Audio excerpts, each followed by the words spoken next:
Well, Republicans in Congress passed President Trump's package of tax cuts and spending policies known as the One Big Beautiful Bill Act on Thursday, and the president signed it on Friday. With us now to talk about the bill, give us a little bit of update from Washington, D.C., is our 4th District Congressman Ron Estes. Ron, thank you for joining us. Pleasure to have you back in studio. Always a pleasure to have you back. Well, it's great to be back. It's good to be able to talk about things that are going on in Washington. But before we get to that, Congressman, I wanted to ask you, I know your office and you and Susan no doubt are mourning the loss of, you had an intern who passed, he was shot. Can you kind of tell us a little bit about that must be just devastating for your office. Yeah, it's just a sad state. I mean, Eric was such a great guy. I mean, and it was just kind of one of those things. He was going home from spending some time with some friends between 10 and 10:30, and he was just shot in a drive-by. I mean, he was caught in a crossfire. Apparently some folks pulled up and fired at a group of people, and it was horrible that he was hit and killed. And random, right? It was just, and it's, not necessarily a bad part of town, but the thing we want to make sure, he's such a friendly face. He was greeting people whether they came to the office or whether they called on the phone, and we want to make sure that we provide a safe environment for people, and we need to make sure that we have law enforcement support and making sure that crimes are prosecuted so that people that committed this act would be prosecuted for that, and because it's terrible to use the lives of young men and women like that. And this happened in D.C. He was a senior at the University of Massachusetts, and you just don't. This is our nation's capital, and every time you hear some of these Democrat mayors and some of the talking, well, Mondami, the guy up in New York, he's a defund the police guy. You hear an incident like this, well, this is the results of some of those policies. It really is. And as the police finish their investigation, which they haven't completely finished yet, I think there'll be more opportunity to talk about that. But it's just sad. I had the opportunity to meet with Eric's mother and father and talk with them a little bit. And it was kind of heartening to hear some of the stories that they told either about Eric or about that he talked about enjoying. And, he'd fit in with the team and was having such a good time. As a parent, you really want your children to have those opportunities. But it's sad when something like this happens because you worry about their safety when they do have those opportunities. And it's terrible. It's just a tragedy. It should not have ever happened. This is going to be a hard segue. There's just hard to segue, but I'm just going to hard segue. So we've got the big, beautiful bill. Let me start with, what I just have to share, probably an inspirational moment, the 9 hours that were inspiring, no doubt, for all of you to sit and listen. I'm sure you were riveted for the 9 hours that Hakeem Jeffries held the floor. You sat through the whole thing, I'm sure, riveted the entire time? No, I went back to my office at about the 2-hour point when he started naming other members of the House of Representatives. I knew what he was going to do was drag out to try to secrete the record for the longest speech on the floor. And, we have custom on the House that the minority and the majority leader can have what we call a magic minute, because all of our debates timed in terms of setting up for particular bills. And over the years, there's been a courtesy that the minority and the majority can each have what they call a magic minute, which means they're not tapped out and gavelled out after 60 seconds. However, this obviously has turned into abuse, and he had to set the record to talk more than Kevin McCarthy did during his last speech. And it's unfortunate. I mean, they had no details, no reason to vote against the bill. They had no good ideas to put into the bill, and instead they talked about introducing other members of the Democrat caucus, and instead of focusing on let's focus on what's good for America. Yeah, I watched some of it. It was painful to watch, but I'm just sitting here the entire time. And what's funny is if you look at the bill and you look at, you and we've talked before about how it was a $2,600 pay or a tax increase for Kansans and some of the other things in there. They never talked about that. They never talked. And again, in both chambers, Senate Democrats, House Democrats, they just were basically voting yes for the largest tax increase in our country's history. They don't want to talk about that, though. They really were. I mean, when you look at the bill and you look at, Kansans and Americans would have faced a 22% tax increase next year if this bill hadn't passed. And for Kansas, it averaged about $2,200. $2,200, yeah. Just for next year. And if you look at over the course of the next 5 years, it'd been over $10,000, almost $11,000 in extra taxes that Kansans won't have to pay.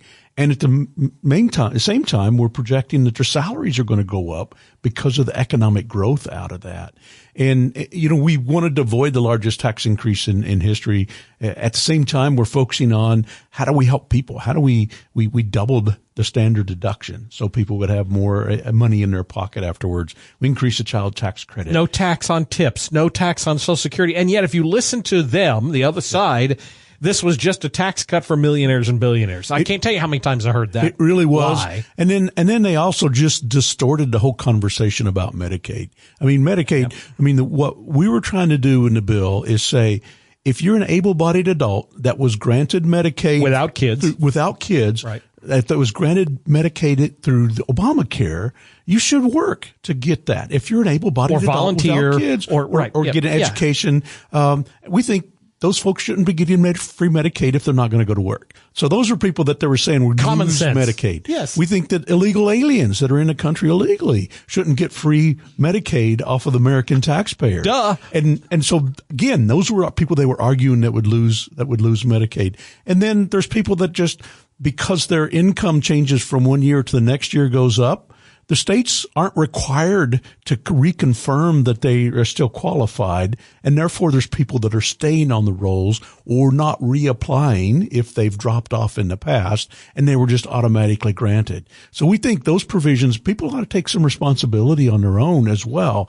to get that hand up from the American taxpayers, and yet they were crying that was taking Medicaid away from people and they would lose their health care. Well, you knew that the lie was falling apart when it changed from citizens were losing coverage to Americans were losing coverage. And it was a small nuance, but you knew they had to change that because it wasn't citizens, it was the illegals that they were really talking about. Yeah. It really is unfortunate that so much gets distorted through that discussion. And, the mainstream media in particular is just bad at repeating the Democrat talking points that they issue and have lost their interest in actually trying to do fact checking that actually focuses on what really is happening. We're talking with 4th District Congressman Ron Estes. Some of the other highlights in this, obviously the no tax on tips, no tax on overtime, no tax on Social Security. But there are a lot of other things in here. One of the things I'm so glad, many presidents Republicans have run on this in the past. No one's been able to do it, and that's defunding Planned Parenthood.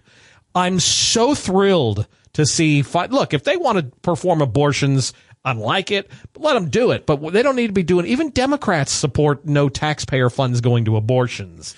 I'm so glad to finally see that in there. Yeah, it really is. Planned Parenthood is a big consumer of healthcare dollars paid for by the taxpayer, and part of those are used for what they use on abortion. And we think things like Title X, which is for family planning purposes, has been in the law since the 70s, and multiple presidents, Republican and Democrats, have said it should be for family planning purposes and it should not be for abortion. But over the years, exemptions have been allowed by President Obama and President Biden, and we wanted to put in law that taxpayer dollars should not go to fund abortions. And there's, as you said, there's so many provisions in there. We looked at how do we help so many people across the country with different things.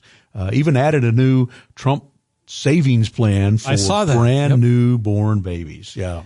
I know I'm up on my quarter break. Do you mind sticking around through the break? Sure. We've got 4th District Congressman Ron Estes with us. Even though the left loves to say that you never do public appearances, you never take questions. Again, this is half an hour. You listen to the John Whitmer Show with Congressman Ron Estes. We'll be back right after this. Welcome back to the John Whitmer Show on 98.7 and 1330 KNSS, Wichita's #1 talk. I want to remind you about my friends at Americans for Prosperity. Don't forget, their third Saturday of every month is their day of action. If you're looking for a way to get involved to help educate voters, particularly about the constitutional amendment coming up on next year's ballot, it's a great way to get involved to help educate voters. Make your voice heard today. Visit AmericansForProsperity.org.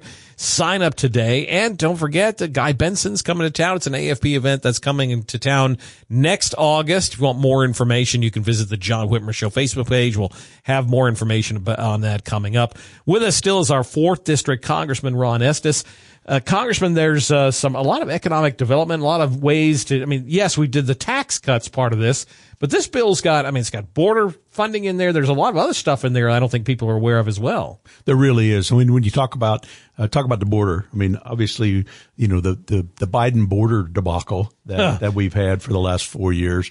And now you've seen President Trump turn it around, actually deporting a lot of these criminals that President Biden had allowed into the country.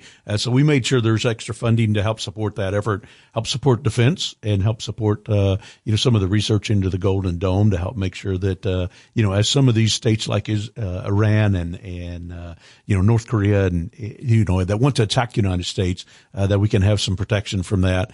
We also had a lot of economic growth activities. One of the things that I've been a champion of is innovation and new ideas. And we did tax teams, 10 different tax teams over the last couple of years as we've talked about some of the provisions that we ought to put into that. And I chaired the innovation tax team trying to focus on research and development. How do we come up with some of these great ideas and innovative ideas that the United States has always been known for? And so what happened was when the TCJA was passed, it was a temporary period of time where during the first year, all of your research and development costs could be written off of your taxes. And since then, that expired in 2022. So now people are having to write this off over 5 years, which means if you have to spend the money this year, but you can't write it off of your taxes over a 5-year period, you're not going to be able to do as much investment. And that's what we've seen in that. When we passed the Tax Cuts and Jobs Act, research and development spending went up 18%. Right. Yeah. And, that's great for jobs because 3/4 of that spending is for jobs. And it works well in actually growing the economy. And we want to make sure that comes back so that we can make that permanent going forward. Companies can make more investment in the United States in research, which ultimately leads to more manufacturing jobs, actually to a stronger America. You know how most people are. It's okay. You did that. What have you done for me lately? So I want to ask you. You are chair of the Social Security subcommittee. I wasn't aware that you were actually chair of that. A lot of people worry about, is Social Security going to be there? It'll be there probably for me. I got enough gray hair. But will it be there for my kids, for my grandkids?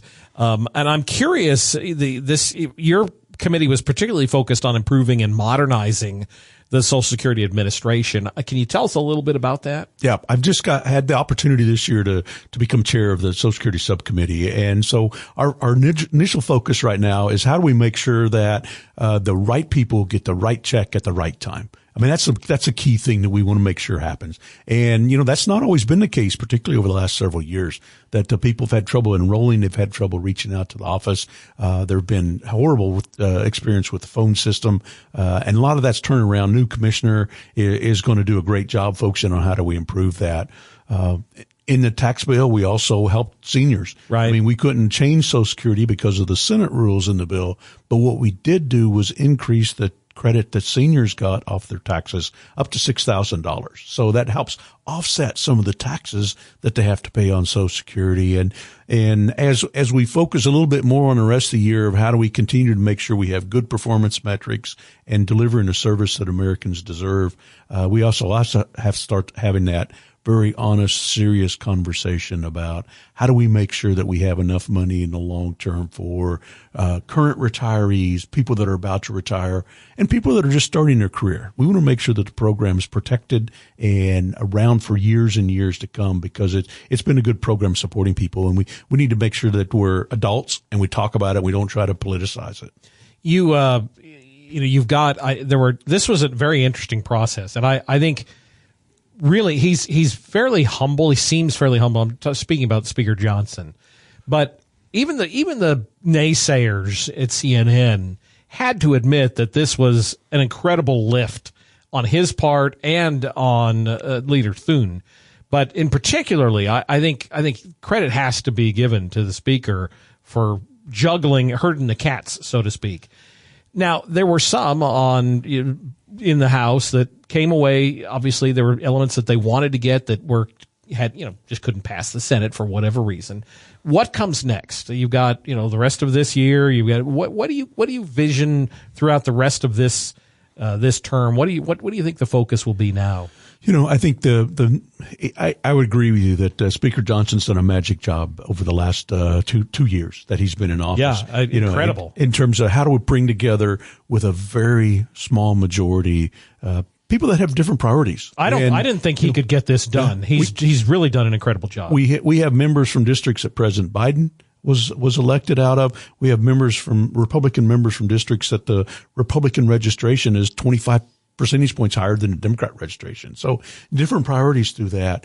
Now we finished the one big beautiful bill, and it was so important to get it done now so that people can plan, they can prepare for next year, and we can get it out of the way. So we can start focus on the 2026 appropriations, which is the next thing on our agenda in terms of the number one priority of how do we focus on, how do we plan for next year, and looking at what we should be spending and what makes sense moving forward.